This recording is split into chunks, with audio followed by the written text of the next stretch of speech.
Alright, ladies and gentlemen, welcome to BMW M Town.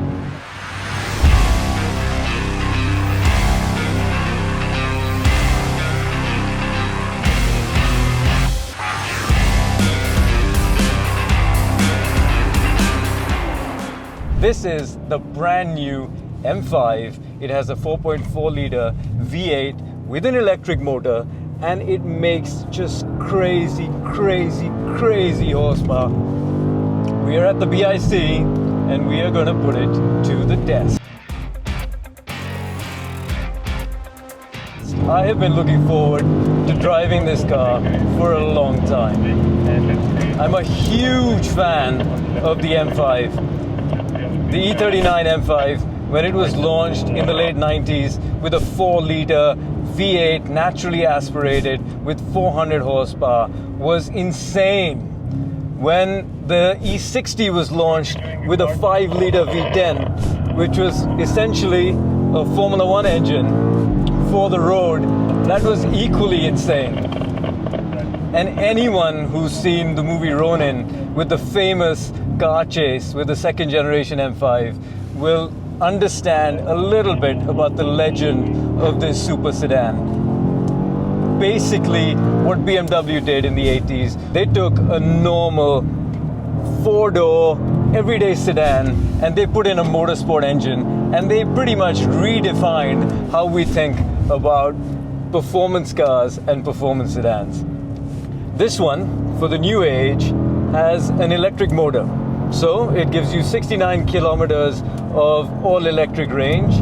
You can drive in electric mode only up to 140 kilometers an hour.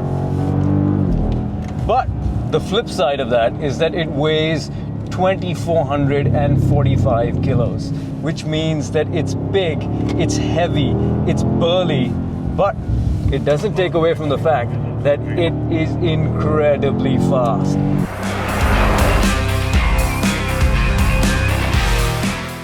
Zero to 100 comes up in 3.5 seconds.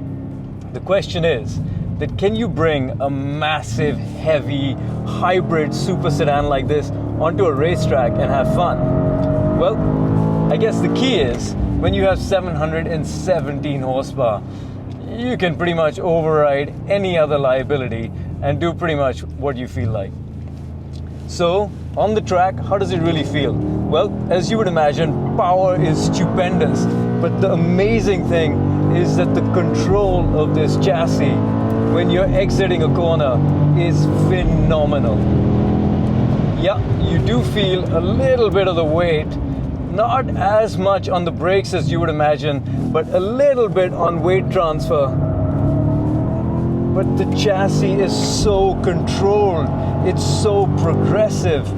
You really focus more on the power delivery than you do on the weight. It's a non-issue when you're pushing it to the limit. And the speed is just stupendous.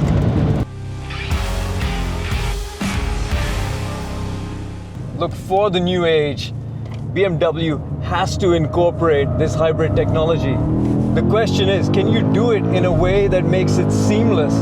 Can you do it in a way that eliminates turbo lag? Can you do it in a way that makes the car faster and perform better?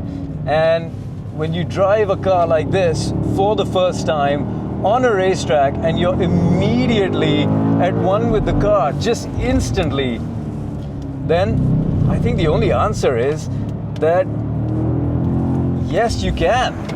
I mean, BMW engineers are known to defy the laws of physics. BMW engineers are known to tune cars for driving pleasure. They're known to tune a chassis for the driver, and that's exactly what they've done with the brand new M5.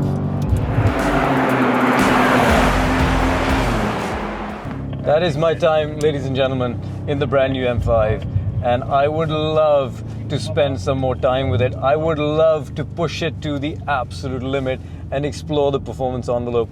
Initial impressions is that all the concerns I had about the weight of this car getting into the M5 are completely unfounded. It is phenomenal. It is sharp. It is progressive. It's got a beautiful four-wheel drift. It is fast. It is the true, genuine article as far as a super saloon is concerned. This is really and truly an incredible super sedan.